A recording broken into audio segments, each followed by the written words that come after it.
Estou aqui com a doutora. Ela representa a força da mulher brasileira, mas uns parabéns para você. Que a gente vai publicar tudo no YouTube. Que Deus te abençoe e continue assim. Tá? Eu vendo a sua história hoje, eu fiquei mais emocionado ainda. Eu fico feliz de saber que você realmente venceu aqui.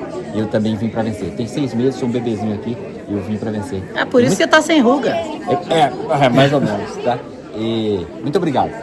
Vou publicar isso lá no meu canal no YouTube. Eu acho que o mais importante é ter esse compromisso, essa convicção. Não que você vai ter ajuda externa, mas que você vai ter a força interna para buscar os seus sonhos, independente das dificuldades que venham se apresentar na sua frente. Orgulho tem que ter de brasileiros como você, que lutam pelo sonho. Enquanto se respirar, existe esperança. Amém. Muito obrigado. Depois de ouvirmos o primeiro advogado, doutor Luciano Quarto da Centurion Legal Group, chegou a hora de ouvirmos a próxima advogada. Eu já anotei um monte de perguntas aqui. É verdade. Só lembrando que depois nós vamos ter painéis com perguntas e respostas, onde os advogados serão debatedores e também com a participação dos que estão presentes aqui. Bom, agora nós vamos convidar para que se apresente e traga a sua visão, representando o escritório USA for All, a doutora Renata Castro vai falar sobre os direitos dos imigrantes em processo de deportação. Seja bem-vinda, doutora Renata. Gente, bom dia. Olha a vergonha que o Luciano Parque vai me fazer passar aqui. Ele terminou 7 minutos antes e trouxe um slide. Eu só trouxe um microfone e uma história para contar. Eu confesso que eu já moro nos Estados Unidos há 23 anos, né? E quando eu vejo situações como essa igreja aqui é um pilar da comunidade brasileira há décadas. E para vocês que são jovens, são da época do imigrante Nutella, que eu acho que hoje já está assim, Nutella com leite ninho, vocês reclamam com a barriga muito cheia. Há 23 anos atrás, quando a gente ia para o consulado brasileiro, a gente tinha que acordar às 5 da manhã e pegar senha. A gente nunca teve uma representatividade de profissionais brasileiros licenciados como a gente tem hoje. Hoje está igual a picolé que bom, você escolhe o sabor que você gosta. Hoje a gente tem uma variedade de meios de comunicação, como a nossa rádio, como o Brazilian Times, que são compromissados com o brasileiro. E, no entanto, a gente insiste em ser vira-lata. A gente idolatra o advogado americano porque ele é americano. Americano eu também sou. Quem de vocês que é americano? Todo mundo. Só que a gente é americano que fala mais de um idioma. Por que eu estou falando isso? A gente precisa reconhecer o talento que a gente tem na nossa comunidade brasileira. Tem muito advogado americano bom, óbvio, mas tem muito advogado imigrante melhor ainda. A gente precisa apoiar o sonho do outro imigrante, porque há 23 anos atrás, Renata Castro limpava vaso. Renata Castro não era doutora. Nunca imaginei ser doutora. E hoje a gente tem uma desunião na comunidade brasileira que é algo assustador. Assustador. Por que eu falo isso? Isso me deixa assim, revoltada. Porque todos nós começamos em um ponto de violação. Ou 99% das pessoas. Não é porque você casou com um americano e agora você tem um sobrenome Smith que você pode esquecer que você veio lá de São Gonçalo, da Taquara, do Rio de Janeiro, né? Não é uma competição de quem é melhor. Não é. A América é para todos. Você não precisa destruir o sonho de outro imigrante para fazer o seu melhor. Esse é o momento para a comunidade brasileira se unir e mostrar o valor intelectual e econômico que a gente tem para esse país. Mas isso vai começar aqui. Como que a gente pode querer uma presidência, Trump, Biden, Obama, que reconheça o nosso valor se em toda oportunidade que o brasileiro tem, ele denigre a imagem de outro brasileiro? Só marido brasileiro, gente. Desculpem. Marido brasileiro dá muito trabalho, viu? Vocês já viram um americano casado com uma brasileira de mau humor? Não. Tá comendo bem, né? Melhor do que comer aquele meatloaf horroroso dentro da gente. Agora, o marido brasileiro casado com a americana, a gente tem que fazer uma oração para ela. E para ele também. Não, Gardini, você deu sorte, desculpa. Eu estou falando disso com essa leveza, porque parece que a gente fala de lei, memorizar a lei, quem é deportável e quem não é. E a verdade é o seguinte, até os naturalizados estão na linha de risco. A gente não nasceu aqui. Quer dizer, alguns de nós não tivemos a sorte, né? De ter nascido aqui. Ou talvez o azar. Sabe o que eu falo azar? Quantos de vocês trabalham para americanos? Quantos de vocês? Quantos de vocês veem os americanos viver pior do que a gente? Vários. E eu falo assim, mas que desperdício de social, gente. Não é verdade? Não sabe nem fazer dívida. E a gente vem pra cá, a gente raspa a neve, limpa a casa. Quem é da época do Dunkin' Donuts e do entregar jornal de manhã? Eu sou dessa época. Burger King. Limpando o Burger King. E a gente faz acontecer. Eu lembro quando eu fui fazer faculdade de Direito, eu trabalhava, óbvio, né? E eu fiz uma entrevista de trabalho para um fundo de investimento, ele falou, eu não conheço ninguém que trabalha e estuda ao mesmo tempo. Ninguém consegue fazer faculdade de Direito trabalhando e estudando. Eu falei, moço, eu sou pobre. O que eu vou fazer? Ou eu estudo, ou eu não progrido. E, no entanto, a gente tem hoje uma vitimização do brasileiro pelo brasileiro. Ah, eu não estudo porque eu não tenho documento. Ah, eu não faço porque a Lua está alinhada com Júpiter e vai passar o Big Brother e eu não posso nesse horário. Você não faz porque você não quer. Você não progride nos Estados Unidos com documento ou não porque você não quer. Se olhe no espelho e reconheça essa realidade. Por quê? Os Estados Unidos tem que ser um trampolim para você. Um trampolim. Pessoas ficam ricas em todo o mundo. Eu falo isso em todas as minhas palestras. Gente, ser rico nos Estados Unidos é bom. Ser rico na Europa é melhor ainda. Ser rico no Brasil é fantástico. Por que Luciano Huck não vem morar nos Estados Unidos? Não precisa. Mas todos nós precisamos, não é só pela questão financeira, que é um outro ponto. A gente não pode nunca julgar o cara que tomou a decisão desesperada de vir pelo Caicai. Mal informada.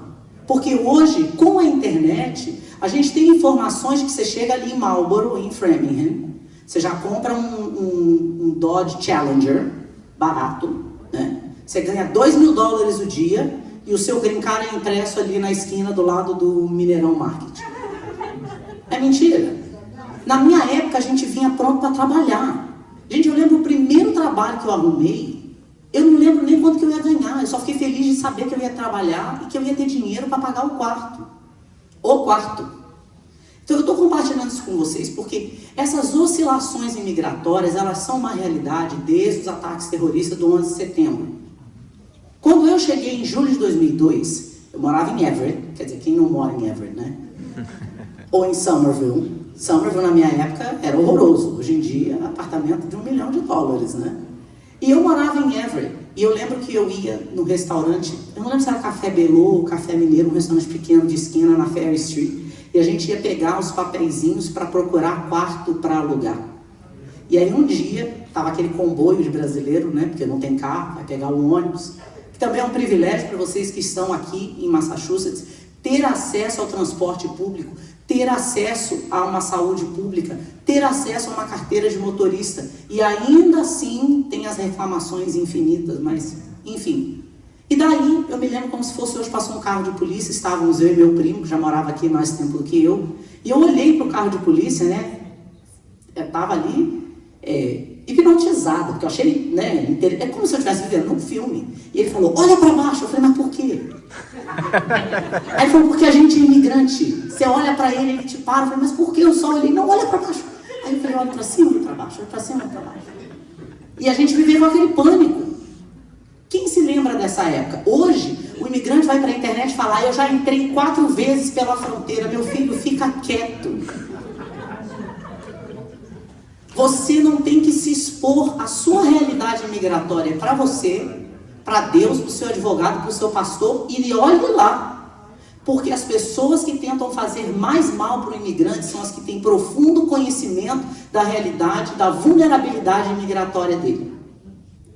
Então, hoje, eu espero que mais do que informar sobre lei, ou mais do que falar para vocês o óbvio, tem um monte de golpista aí pronto para tirar vantagem da comunidade brasileira. E francamente, muitos de vocês, não estou dizendo vocês aqui, tá? Estou falando vocês no geral, ainda não perderam esse hábito de que se o golpe dá certo para mim, não tem problema que foi golpe. E aí quando a pessoa cai no golpe, aí ela quer que se compadeçam dela. A gente também tem que ter accountability nas nossas decisões. Desligado meu microfone. Olha, isso aí foi um sinal divino, viu? Pastor, por favor, uma vigília aqui pela minha vida. Mas eu falo isso, gente, não é para envergonhar vocês. É porque no momento que a gente toma controle da nossa narrativa, da nossa realidade, da nossa informação, a vida muda. Há 23 anos atrás, a gente não tinha acesso à escola de inglês online. Há 23 anos atrás, quem estava aqui indocumentado não podia estudar. Hoje você pode fazer uma formação no Brasil à distância. Quantos de vocês ganhariam mais no Brasil tendo nível superior? Vários. Falando inglês. Eu não estou falando isso porque eu quero que vocês voltem, não. Eu sou eternamente grata pelas oportunidades que os Estados Unidos me deu. Não de dinheiro. Porque o dinheiro, ele está aí. E tem vários que trabalham por ele e tem vários que não. Os Estados Unidos me mostrou que se eu estivesse disposta a trabalhar por mim, a vida ia trabalhar para mim. E eu sei que isso parece coisa de coach, né? Mas é um fato. Quando eu cheguei nos Estados Unidos com 75 centavos no bolso e ficava ouvindo aquela coisa assim, não, porque nenhum brasileiro vai me ajudar, às vezes ele não tem nem como se ajudar. Às vezes ele não sabe como se ajudar. Então, esse é um momento de compaixão com o próximo imigrante, mas também de accountability. Agora não é o momento de ficar, ai, coitado de mim, porque eu tô fora de status. O cara tá fora de status há 30 anos, já namorou 3 americanas, não pediu em casamento, enrolou, mudou presidente. E aí? Chega um momento que você tem que encarar os fatos pelo que eles são. E essa mensagem, talvez para alguns de vocês, vai falar, eu não vim aqui para ouvir a doutora Renata me dar lição de vida. Eu não estou dando lição de vida para vocês. Eu estou fazendo um alerta. Os Estados Unidos, mesmo do ponto de vista legal, ele é uma questão de oportunidade. Saibam que da última vez que se abriu uma reforma imigratória, que foi quando Bill Clinton abriu a Lei 245I, eu sei de pessoas que não deram entrada na 245I para não ter que pagar imposto. E hoje a gente fala o quê? Uau! E hoje eu vejo pessoas que não contratam um advogado porque falam, eu não quero pagar um advogado. Gente, nem eu. Eu tenho 6 advogados, detesto advogado. Preferia gastar meu dinheiro numa viagem, numa bolsa, num lanche.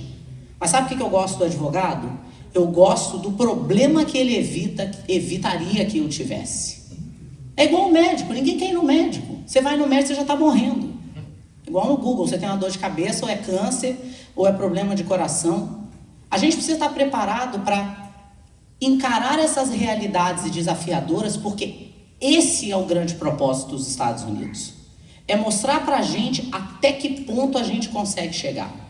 Hoje a gente tem recursos. Eu vou voltar a falar do consulado porque eu sou uma diplomata frustrada. Era meu sonho ser diplomata. Como vocês estão vendo, a missão diplomática teria me tirado, porque eles iam falar, ela fala muita besteira no microfone.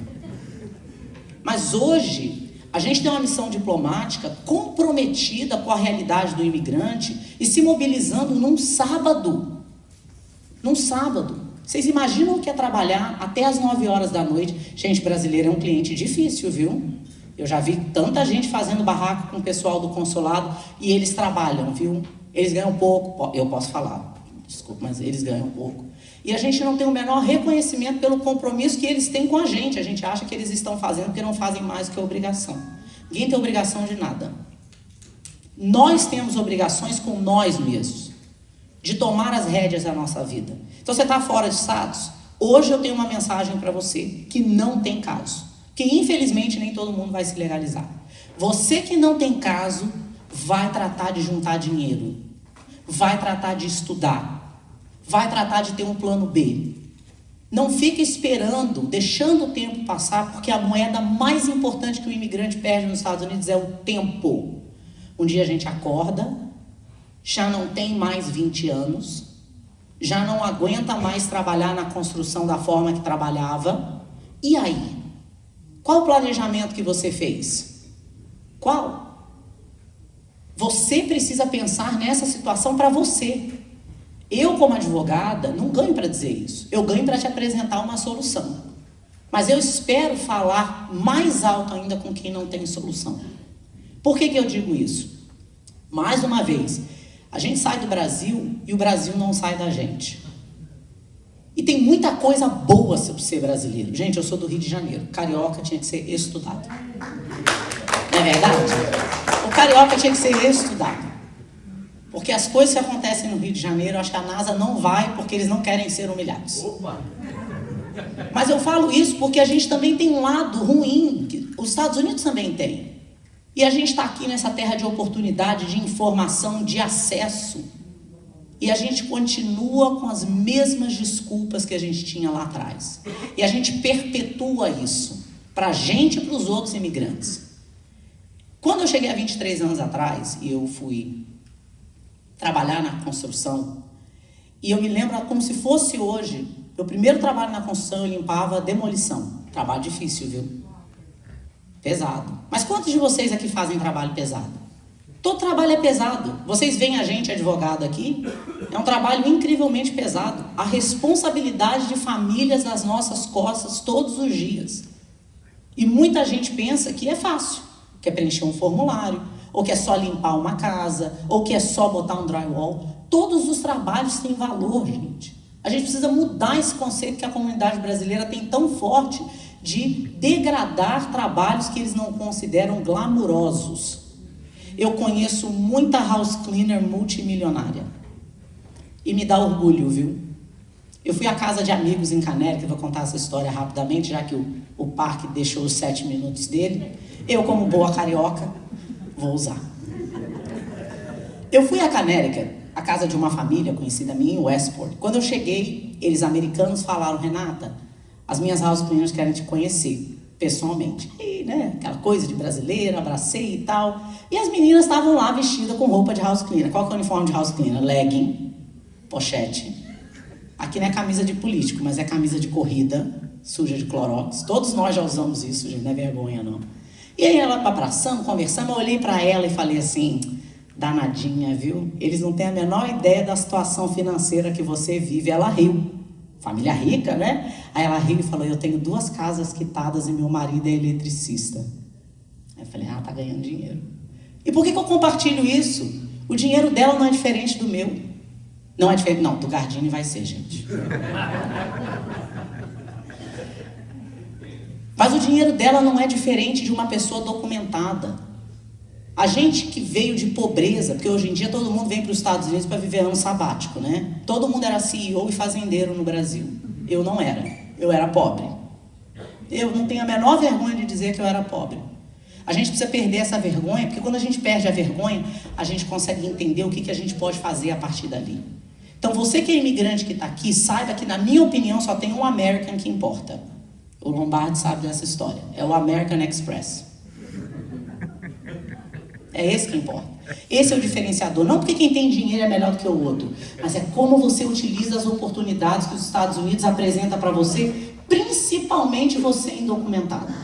Se o seu filho é cidadão americano, já nasceu na frente da loteria genética. Se seu filho fala um outro idioma, já nasceu na frente. Você que não pode ir para o Brasil e fica reclamando, que chato. Você vai para Nova York, 4 horas você está lá. Horrível, né? Não é horrível. Essas são as realidades que a gente queria. E a gente está vivendo elas. Vocês sabem quantas pessoas tentam entrar e não conseguem? Vocês sabem quantas pessoas tentam o visto e não conseguem?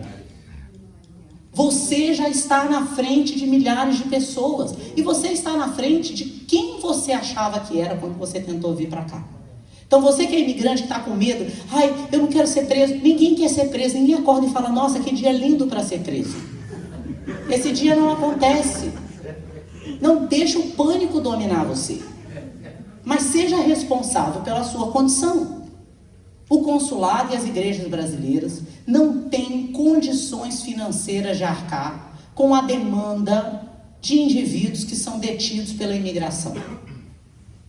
É injusto colocar essa responsabilidade neles. É injusto colocar essa responsabilidade no GoFundMe. Você que é imigrante, que é saudável, que está brasileiro, que está trabalhando, você precisa juntar dinheiro. Eu não tenho como enfatizar isso o suficiente. Você precisa juntar dinheiro, porque se você não for detido, você vai ter dinheiro. Mas se você for detido, você não vai passar pela situação da sua esposa ou do seu marido não terem o dinheiro do aluguel. Isso é uma realidade que a gente precisa conversar. É se preparar mesmo. Mesmo. Então você quer dar um aconselhamento para o seu amigo que é imigrante? Primeira coisa, olha, eu não sou advogado. Aqui nos Estados Unidos a gente discute política, religião, futebol e o advogado de imigração. Olha, o que eu já recebi de ligação de gente falando, eu estava num churrasco, falaram mal de você, eu disse que você era minha advogada, eu te defendi. Gente, é incrível ter mais de um profissional disponível para atender vocês hoje. Mas busque um profissional, alguém licenciado. Procure pela competência. Procure um profissional pela competência. E escuta o que o profissional tem a te dizer, mesmo quando você não goste. Às vezes ali está a chave para virar o seu caso. Meu tempo está acabando, mas eu posso dizer para vocês que hoje, quando eu falo com vocês, eu agradeço a oportunidade. Porque essa menina que veio de São Gonçalo, pobre, veio para os Estados Unidos com 75 centavos no bolso. Eu tenho orgulho, não é só da minha história, é de ver que hoje, como comunidade, a gente tem profissionais, a gente tem pessoas que venceram apesar das diversidades. E os americanos que me desculpem, mas orgulho eu tenho mesmo é do imigrante brasileiro. Obrigada. Obrigado, doutora Renata. Daqui a pouco teremos mais algumas perguntas.